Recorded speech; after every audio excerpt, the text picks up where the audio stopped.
Advent, done well, helps us center ourselves and counterbalances that frantic nature of activity that is all around us in the culture.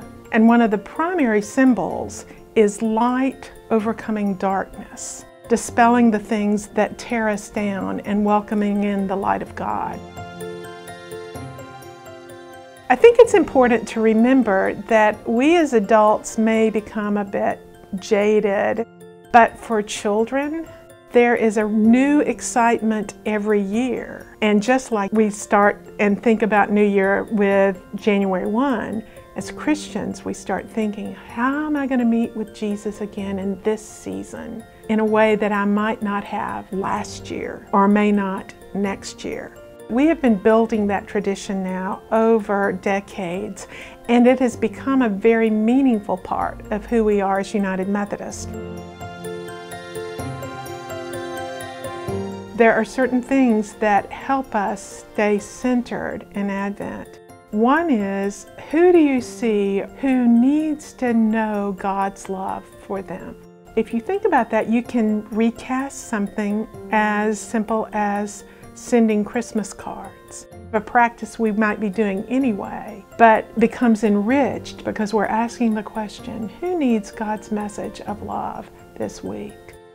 There are several things that we can do to bring Advent into the home. One of those is the Advent wreath. Most are in a circle, and they represent that unending love of God for us. We have evergreens showing that there is no ending to God's presence. It's always alive.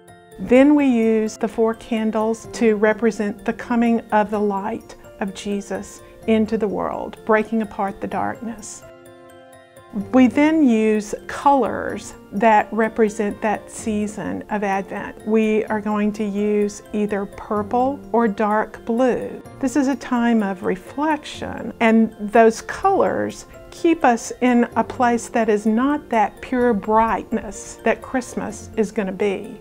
And that building of light week by week is just such a reminder of how one act becomes another act,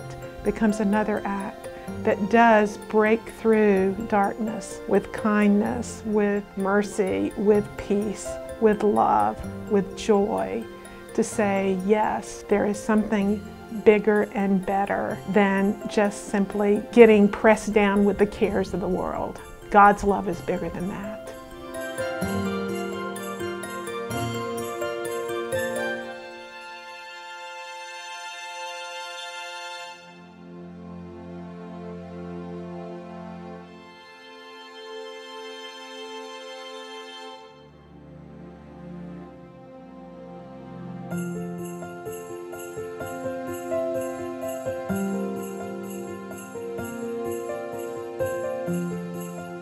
This video was brought to you by the people of the United Methodist Church through World Service donations.